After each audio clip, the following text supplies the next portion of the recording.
नमस्कार दोस्तों, welcome to Sambhav education. This is Aryan Shukla. दोस्तों, आज की क्लास में हम पीईटी के लिए मॉडल पेपर डिस्कस करेंगे। इसमें आपके पॉलिटी, हिस्ट्री, ज्योग्राफी, इकॉनमी और करंट अफेयर्स के क्वेश्चन होंगे। क्लास को ध्यान से देखिएगा, इंपॉर्टेंट क्वेश्चन है। ये सभी क्वेश्चन यूपी की परीक्षाओं में पूछे हुए क्वेश्चन हैं। एंड क्लास के अंत में अपना स्कोर ज़रूर बताइए कि आपके कितने क्वेश्चन राइट निकले। डेली आपकी क्लासेस होती हैं स्पेशल पीईटी 2023 के लिए, तो डेली सभी लोग सभी क्लासेस को ज्वाइन कीजिएगा। सबसे पहले क्लास को लाइक करिए, अपने फ्रेंड ग्रुप सभी जगह शेयर कर दीजिएगा ताकि ज़्यादा से ज़्यादा लोग जुड़ सकें। और जो फ्रेंड इस चैनल पर नए हैं वो चैनल को सब्सक्राइब करेंगे, बेल आइकन को प्रेस कीजिए ताकि सभी नोटिफिकेशन आप तक पहुंच सकें। चलिए शुरू करते हैं आज की क्लास। क्वेश्चन नंबर फर्स्ट के लिए आंसर करिए। इंपॉर्टेंट क्वेश्चन है, अच्छा क्वेश्चन है, आपके एग्जाम में पूछा हुआ क्वेश्चन है। बताइएगा, तुलबुल परियोजना किस नदी पर स्थित है? ऑप्शन नंबर ए ब्रह्मपुत्र नदी, option number B Gomti, option number C Jhelum या option number D none of these इनमें से कोई नहीं। तुलबुल परियोजना किस नदी पर स्थित है? सभी लोग आंसर करिएगा। वेरी गुड, बहुत अच्छे। इसका right answer option number C होगा, झेलम नदी पर। Yes, option number C correct answer है दोस्तों। तुलबुल परियोजना झेलम नदी पर स्थित है, तो option number C correct answer होगा। अब आपसे एग्जाम में क्वेश्चन पूछा जा सकता है कि तुलबुल परियोजना जो कि झेलम नदी पर स्थित है, ये कहाँ पर है? तो ये दोस्तों जम्मू और कश्मीर में स्थित है। चलिए क्वेश्चन नंबर फर्स्ट का option number C correct answer होगा, तुलबुल परियोजना झेलम नदी पर स्थित है। आगे बढ़ते हैं, क्वेश्चन नंबर 2 के लिए आंसर करिएगा। यह भी अच्छा क्वेश्चन है। बताइएगा, उत्तर प्रदेश स्थापना दिवस कब मनाया जाता है? आपको बताना है उत्तर प्रदेश स्थापना दिवस कब मनाया जाता है। सभी लोग आंसर करिएगा। बहुत अच्छे, गुड। देखिएगा, इसका right answer option number C होगा, 24 जनवरी को। Yes, option number C correct answer है। प्रतिवर्ष 24 जनवरी को उत्तर प्रदेश स्थापना दिवस मनाया जाता है, तो ऑप्शन नंबर सी आपका राइट आंसर होगा। अब देखिए, अगर हम ऑप्शंस के बारे में बात करें, 10 दिसंबर को प्रतिवर्ष विश्व मानवाधिकार दिवस मनाया जाता है। ऐसा क्वेश्चन एग्जाम में पूछ लेते हैं कि विश्व मानवाधिकार दिवस कब सेलिब्रेट किया जाता है। तो ये दोस्तों 10 दिसंबर को सेलिब्रेट किया जाता है। 9 अक्टूबर को प्रतिवर्ष विश्व डाक दिवस मनाया जाता है और 21 जून को प्रतिवर्ष अंतर्राष्ट्रीय योग दिवस मनाया जाता है। यह सभी इंपॉर्टेंट क्वेश्चन हैं, यहाँ से आपके एग्जाम में क्वेश्चन पूछे जा सकते हैं, तो आप लोग याद रखिएगा। चलिए क्वेश्चन नंबर 2 का option number C correct answer है, 24 जनवरी को प्रतिवर्ष उत्तर प्रदेश स्थापना दिवस मनाया जाता है। आगे बढ़ते हैं, क्वेश्चन नंबर 3 के लिए आंसर करिएगा। इंपॉर्टेंट क्वेश्चन है, आपके एग्जाम में पूछा हुआ क्वेश्चन है। बताइएगा, पश्चिम बंगाल में रानीगंज किसके लिए प्रसिद्ध है? पहली बात तो आप लोग याद रखिएगा, रानीगंज ये पश्चिम बंगाल में है। अब बताइएगा, ये किसके लिए प्रसिद्ध है? सभी लोग आंसर करिए। बहुत अच्छे, इसी प्रकार के क्वेश्चन आपके एग्जाम में जीके के पूछे जाते हैं, तो क्लास को ध्यान से देखिएगा। इसका right answer option number A होगा, कोयले के लिए। Yes, option number A correct answer होगा। आगे बढ़ते हैं, क्वेश्चन नंबर 4 के लिए आंसर करिए। इंपॉर्टेंट क्वेश्चन है, एग्जाम में पूछा हुआ क्वेश्चन है। बताइएगा, दाढ़ी बनाने के लिए किस दर्पण का प्रयोग किया जाता है? आपको बताना है दाढ़ी बनाने के लिए किस दर्पण का प्रयोग किया जाता है। ए समतल दर्पण का, बी उत्तल दर्पण का, सी अवतल दर्पण का या डी नन ऑफ दीज इनमें से कोई नहीं। इंपॉर्टेंट क्वेश्चन है, इसका right answer option number C होगा, अवतल दर्पण का। Yes, option number C correct answer है, दाढ़ी बनाने के लिए अवतल दर्पण का प्रयोग किया जाता है। आगे बढ़ते हैं, अगला क्वेश्चन देखते हैं। क्वेश्चन नंबर 5 के लिए आंसर करिए। करंट से संबंधित क्वेश्चन है। बताइएगा, वर्तमान में रसिया के प्रेसिडेंट कौन है? आपको बताना है वर्तमान में रसिया के प्रेसिडेंट कौन है। Option number A Xi Jinping, option number B Vladimir Putin, option number C Kamala Harris या option number D Donald Trump. बताइएगा, वर्तमान में रसिया के प्रेसिडेंट कौन है, राष्ट्रपति कौन है? रसिया की राजधानी दोस्तों मॉस्को है। एग्जाम में पूछा हुआ क्वेश्चन है कि रूस की राजधानी क्या है, तो याद रखिएगा मॉस्को। क्षेत्रफल की दृष्टि से विश्व का सबसे बड़ा देश रसिया है। अभी आंसर करिए, क्वेश्चन नंबर 5 के लिए क्वेश्चन है, वर्तमान में रसिया के प्रेसिडेंट कौन है? गुड। इसका राइट आंसर होगा option number B, Vladimir Putin. Yes, option number B correct answer है, व्लादिमीर पुतिन। ये दोस्तों अभी रसिया के प्रेसिडेंट हैं शी जिनपिंग वर्तमान में। चाइना के प्रेसिडेंट हैं कमला हैरिस, ये वर्तमान में यूएसए की उपराष्ट्रपति हैं, और वर्तमान में यूएसए के राष्ट्रपति जो बाइडन हैं। इन ऑप्शंस के बारे में याद रखिएगा, यहाँ से आपके एग्जाम में क्वेश्चन पूछे जा सकते हैं।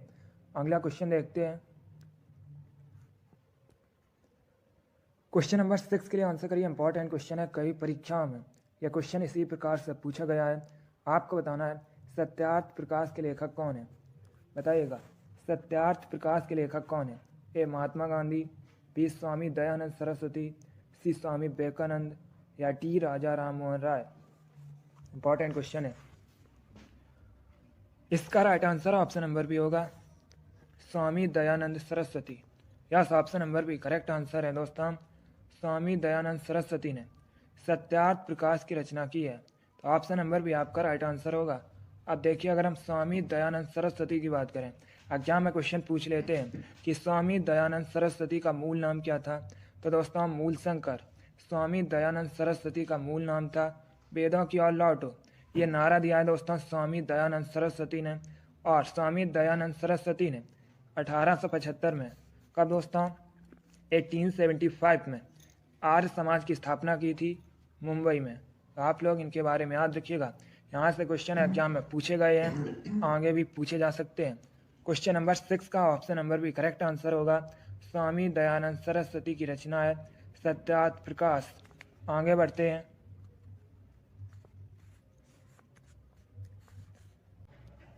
क्वेश्चन नंबर 7 के लिए आंसर करिए। आपको बताना है स्पेन की मुद्रा क्या है। बताइएगा, स्पेन की मुद्रा क्या है। बहुत अच्छे, very good. Right answer option number C होगा euro. Yes, option number C correct answer है दोस्तों। स्पेन की करेंसी यूरो है, इसलिए option number C correct answer होगा। जिसने भी क्वेश्चन नंबर 7 का ऑप्शन नंबर सी दिया है, उनका राइट आंसर है, वेरी गुड। आगे बढ़ते हैं। अब क्वेश्चन नंबर 8 के लिए आंसर करिए। ये भी इंपॉर्टेंट क्वेश्चन है, अच्छा क्वेश्चन है। आपको बताना है उजनी डैम ये किस राज्य में स्थित है। बताइएगा, उजनी डैम किस राज्य में स्थित है। इंपॉर्टेंट क्वेश्चन है, पहले ऑप्शन को पढ़िए, उसके बाद आंसर करिएगा। इसका right answer option number D होगा, महाराष्ट्र में। Yes, option number D correct answer है दोस्तों। उजनी डैम ये महाराष्ट्र में स्थित है, इसलिए option number D correct answer होगा। अब यहाँ पर आपसे एग्जाम में क्वेश्चन पूछे जा सकते हैं कि उजनी डैम ये किस नदी पर है, तो आप लोग याद रखिएगा दोस्तों, ये भीमा नदी पर है। इसीलिए इस डैम को भीमा डैम के नाम से भी जाना जाता है, भीमा बांध के नाम से भी दोस्तों इसे जाना जाता है, और भीमा सिंचाई परियोजना के नाम से भी इसी को जाना जाता है। तो आप लोग याद रखिएगा, उजनी डैम महाराष्ट्र में है। चलिए, क्वेश्चन नंबर 8 का option number D correct answer है, ये भीमा नदी पर है। आगे बढ़ते हैं। क्वेश्चन नंबर 9 के लिए आंसर करिए। बताइएगा, दुर्गापुर कहाँ पर है। आपको बताना है दुर्गापुर ये किस राज्य में है। ए उड़ीसा में, बी पश्चिम बंगाल में, सी बिहार में, या डी झारखंड में। इसका right answer option number B होगा, वेस्ट बंगाल में। Yes, option number B correct answer है, दुर्गापुर पश्चिम बंगाल में है, इसलिए option number B correct answer होगा। आगे बढ़ते हैं। क्वेश्चन नंबर 10 के लिए आंसर करिए। यह भी अच्छा क्वेश्चन है। बताइएगा, किस शहर को विश्व में चमड़े के शहर के रूप में भी जाना जाता है। आपको बताना है किसे चमड़े के शहर के रूप में भी जाना जाता है। इनमें से ए कानपुर को, बी कोलकाता को, सी लखनऊ को, या डी लुधियाना को। आंसर करिएगा। इसका right answer option number A होगा, Kanpur. Yes, option number A correct answer है दोस्तों। कानपुर को चमड़े के शहर के रूप में भी जाना जाता है, इसलिए option number A correct answer है। कानपुर के साथ ही दोस्तों आगरा और चेन्नई ये भी चमड़े के उद्योग के लिए प्रसिद्ध हैं। चलिए, क्वेश्चन नंबर 10 का option number A correct answer होगा। बहुत अच्छे दोस्तों, वेरी गुड। क्वेश्चन नंबर 11 के लिए आंसर करिए। अब आपको बताना है हैदराबाद किस नदी के किनारे स्थित है। बताइएगा, हैदराबाद किस नदी के किनारे स्थित है।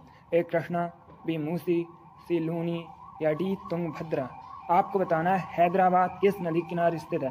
दोस्तों, एग्जाम में क्वेश्चन पूछा जाता है कि बेगमपेट हवाई अड्डा ये कहाँ पर है। यह हैदराबाद में स्थित है। और एक क्वेश्चन SSC GD की परीक्षा में पूछा हुआ क्वेश्चन है कि राष्ट्रीय ग्रामीण विकास संस्थान कहाँ पर है, तो ये भी दोस्तों हैदराबाद में है। अब आप लोग बताइएगा हैदराबाद किस नदी के किनारे स्थित है। बहुत अच्छे, इसका right answer option number B होगा Musi. Yes, option number B correct answer है, हैदराबाद मूसी नदी के किनारे स्थित है। बहुत अच्छे, अगला क्वेश्चन देखते हैं। क्वेश्चन नंबर 12 के लिए आंसर करिए। बताइएगा ऋषिकेश किस नदी के किनारे स्थित है। ऋषिकेश उत्तराखंड में है। अब आपको बताना है किस नदी के किनारे स्थित है। गुड, इसका right answer option number A होगा Ganga. Yes, option number A correct answer है दोस्तों। ऋषिकेश गंगा नदी के किनारे बसा है, इसलिए option number A correct answer होगा। बहुत अच्छे दोस्तों, इसी प्रकार से आप लोग आंसर करिए। वेरी गुड, आगे बढ़ते हैं। क्वेश्चन नंबर 13 के लिए आंसर करिए। आपको बताना है कन्नौज किस नदी के किनारे स्थित है। कन्नौज को भारत में इत्र नगरी के नाम से भी जाना जाता है।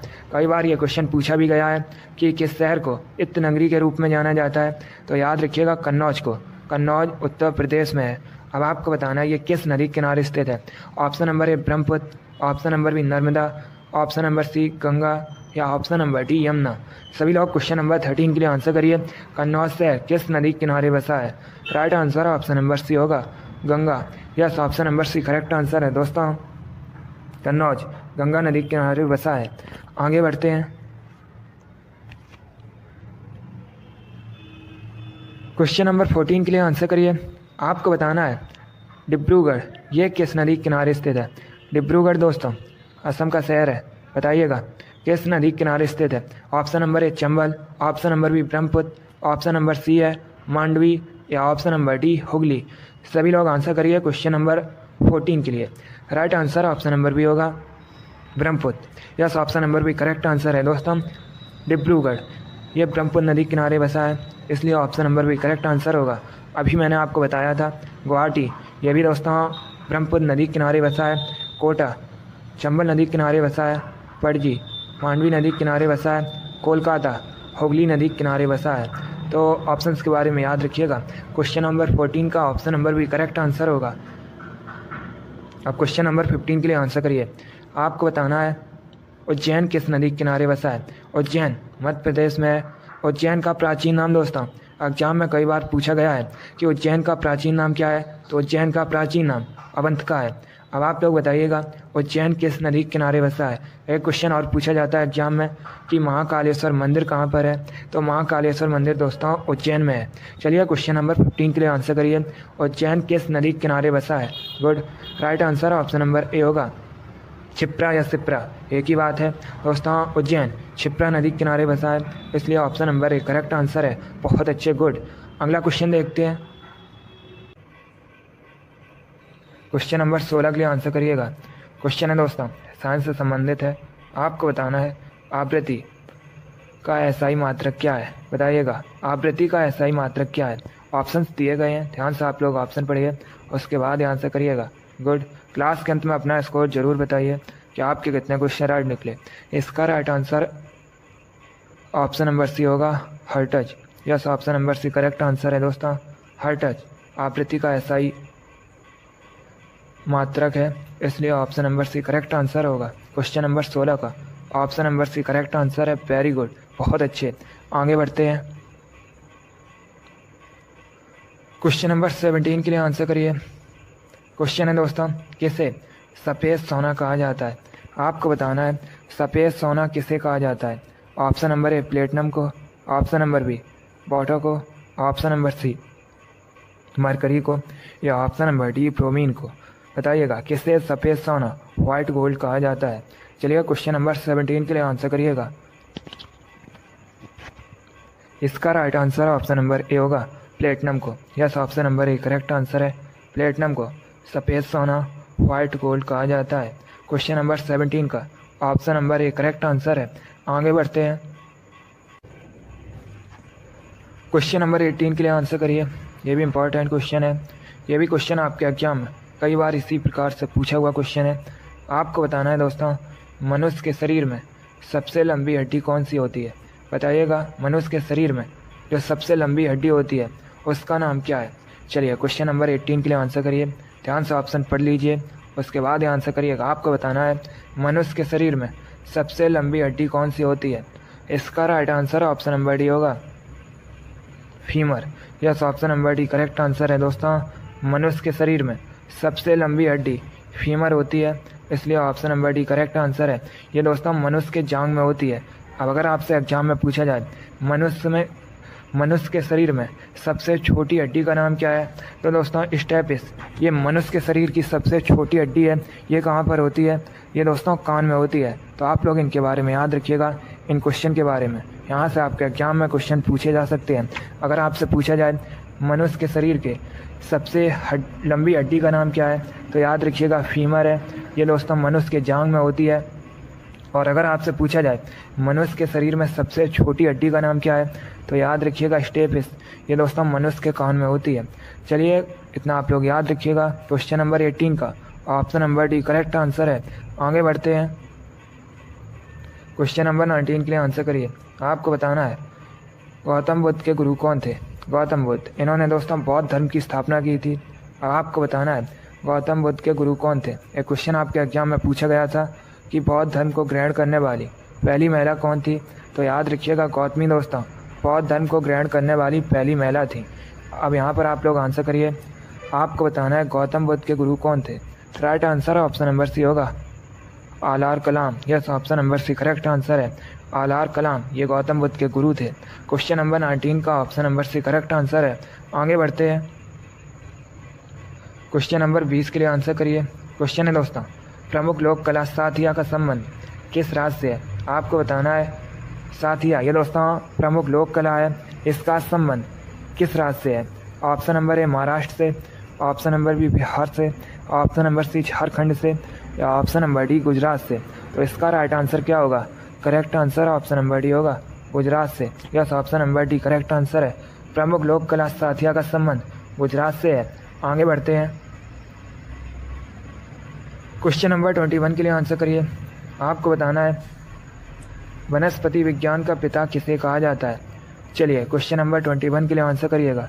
बताइएगा वनस्पति विज्ञान का पिता किसे कहा जाता है? गुड। इसका right answer option number D होगा, Theophrastus. Yes, option number D correct answer है। थियोफ्रेस्टस को वनस्पति विज्ञान का पिता या वनस्पति विज्ञान का जनक कहा जाता है। क्वेश्चन नंबर 21 का option number D correct answer होगा। आगे बढ़ते हैं। अब आंसर करिए क्वेश्चन नंबर 22 के लिए। आपको बताना है वर्तमान में हरियाणा के मुख्यमंत्री कौन है? बताइएगा वर्तमान में हरियाणा के मुख्यमंत्री कौन है? सभी लोग आंसर करिए क्वेश्चन नंबर 22 के लिए। गुड। इसका राइट आंसर होगा option number B, Manohar Lal Khattar. Yes, option number B correct answer है दोस्तों, मनोहर लाल खट्टर। ये वर्तमान में हरियाणा के चीफ मिनिस्टर हैं, इसलिए option number B correct answer होगा। शिवराज सिंह चौहान, ये दोस्तों वर्तमान में मध्य प्रदेश के मुख्यमंत्री हैं। पुष्कर सिंह धामी, ये वर्तमान में उत्तराखंड के मुख्यमंत्री हैं। और योगी आदित्यनाथ, अभी मैंने आपको बताया था, ये उत्तर प्रदेश के मुख्यमंत्री हैं। क्वेश्चन नंबर 22 का option number B correct answer है, हरियाणा के वर्तमान में मुख्यमंत्री मनोहर लाल खट्टर है। आगे बढ़ते हैं। क्वेश्चन नंबर 23 आपके सामने है, इंपॉर्टेंट क्वेश्चन है। आपको बताना है भारत के किस राज्य को मसालों का बगीचा कहते हैं? आपको बताना है भारत में किस राज्य को मसालों का बगीचा कहा जाता है? ए आंध्र प्रदेश को, बी केरल को, सी तमिलनाडु को, या डी उत्तराखंड को। गुड। इसका right answer option number B होगा, केरल को। Yes, option number B correct answer है। केरल को भारत में मसालों का बगीचा कहा जाता है, इसलिए option number B correct answer है। एक क्वेश्चन आपके एग्जाम में पूछा गया था, मैंने भी आपको ये क्वेश्चन कई बार बताया है कि केरल की ऑफिशियल लैंग्वेज क्या है। ये क्वेश्चन आपके एग्जाम में पूछा हुआ क्वेश्चन है, तो आप लोग याद रखिएगा मलयालम दोस्तों केरल की ऑफिशियल लैंग्वेज है। क्वेश्चन नंबर 23 का option number B correct answer है, केरल को भारत में मसालों का बगीचा कहा जाता है। अगला क्वेश्चन देखते हैं। क्वेश्चन नंबर 24 आपके सामने है। बताइएगा गीता रेस पुस्तक के लेखक कौन है? आपको बताना है गीता रेस नामक पुस्तक के लेखक कौन है? ए जवाहरलाल नेहरू, बी बाल गंगाधर तिलक, सी महात्मा गांधी, या डी सुभाष चंद्र बोस। आपको बताना है गीता रेस नामक पुस्तक किसके द्वारा लिखी गई है?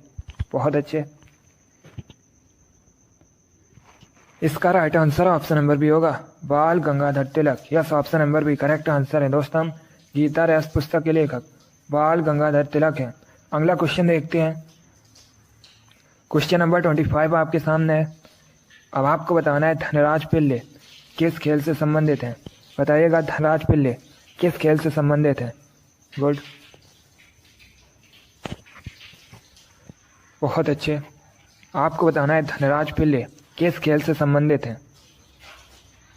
Right answer option number C होगा, हॉकी से। Yes, option number C correct answer है दोस्तों। धनराज पिल्ले एक भारतीय हॉकी के खिलाड़ी हैं, इसलिए option number C correct answer होगा। अगला क्वेश्चन देखते हैं। क्वेश्चन नंबर 26 के लिए आंसर करिए। इंपॉर्टेंट क्वेश्चन है। बताइएगा सलाल परियोजना किस नदी पर है। एक क्वेश्चन एग्जाम में पूछ लेते हैं कि सलाल परियोजना कहाँ पर है, तो याद रखिएगा दोस्तों ये जम्मू और कश्मीर में है। अब आपको बताना है ये किस नदी पर है। अच्छा क्वेश्चन है, बताइएगा सलाल परियोजना किस नदी पर है। Right answer option number D होगा, चिनाब नदी पर। Yes, option number D correct answer है। सलाल परियोजना जो कि दोस्तों जम्मू कश्मीर में है और ये चिनाब नदी पर स्थित है। अगला क्वेश्चन देखते हैं। क्वेश्चन नंबर 27 के लिए आंसर करिए। बताइएगा फ्लोरीन का परमाणु क्रमांक कितना होता है। आपको बताना है फ्लोरीन की परमाणु संख्या कितनी होती है। पहली बात तो आप लोग याद रखिएगा, फ्लोरीन को दोस्तों एफ से रिप्रेजेंट किया जाता है। अब आपको बताना है फ्लोरीन की परमाणु संख्या कितनी होती है। वेरी गुड, बहुत अच्छे। इसका right answer option number C होगा 9। Yes, option number C correct answer है। फ्लोरीन की परमाणु संख्या 9 होती है। क्वेश्चन नंबर 27 का option number C correct answer है। आगे बढ़ते हैं। अब क्वेश्चन नंबर 28 के लिए आंसर करिए। आपको बताना है विश्व पर्यटन दिवस कब मनाया जाता है। बताइएगा विश्व पर्यटन दिवस कब मनाया जाता है। बहुत अच्छे। इसका right answer option number D होगा 27 सितंबर को। Yes, option number D correct answer है दोस्तों। प्रतिवर्ष 27 सितंबर को विश्व पर्यटन दिवस मनाया जाता है, इसलिए option number D correct answer होगा। अगला क्वेश्चन देखते हैं। क्वेश्चन नंबर 29 के लिए आंसर करिए। यह भी अच्छा क्वेश्चन है। आपको बताना है निम्न में से किस वेद में संगीत का वर्णन है। बताइएगा संगीत का वर्णन किस वेद में है। ऑप्शन दिए गए हैं, ध्यान से ऑप्शन पढ़िए, उसके बाद ही आंसर करिएगा। दोस्तों वेद 4 हैं, ऋग्वेद, अथर्ववेद, सामवेद, यजुर्वेद। एक क्वेश्चन एग्जाम में पूछ लेते हैं कि वेदों की रचना किस भाषा में की गई है, तो आप लोग याद रखिएगा वेदों की रचना दोस्तों संस्कृत भाषा में की गई है। अब बताइएगा किस वेद में संगीत का वर्णन है। Good, right answer option number C होगा सामवेद में। Yes, option number C correct answer है। सामवेद में संगीत का वर्णन है, इसलिए option number C correct answer है। एग्जाम में क्वेश्चन पूछा गया था कि सबसे प्राचीन वेद कौन सा है, तो याद रखिएगा दोस्तों ऋग्वेद सबसे प्राचीन वेद है। और एक क्वेश्चन एग्जाम में पूछा जाता है कि गायत्री मंत्र का उल्लेख किस वेद में है, तो आप लोग याद रखिएगा ऋग्वेद में दोस्तों गायत्री मंत्र का उल्लेख है। चलिए क्वेश्चन नंबर 29 का option number C correct answer है। संगीत का वर्णन सामवेद में है। आगे बढ़ते हैं। क्वेश्चन नंबर 30 के लिए आंसर करिए। आपको बताना है किसे एशियाई नोबेल पुरस्कार के नाम से भी जाना जाता है। बताइएगा किसे दोस्तों, या किस पुरस्कार को एशियाई नोबेल पुरस्कार के नाम से भी जाना जाता है। Option number A Ramon Magsaysay पुरस्कार, option number B Shanti Swarup Bhatnagar पुरस्कार, ऑप्शन नंबर सी ऑस्कर पुरस्कार, या option number D none of these, इनमें से कोई नहीं। क्वेश्चन नंबर 30 के लिए आंसर करिएगा। बहुत अच्छे।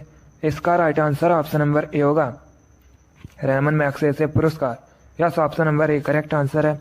रहमान मैग्सेसे पुरस्कार को एशियाई नोबेल पुरस्कार के नाम से भी जाना जाता है, इसलिए option number A correct answer है।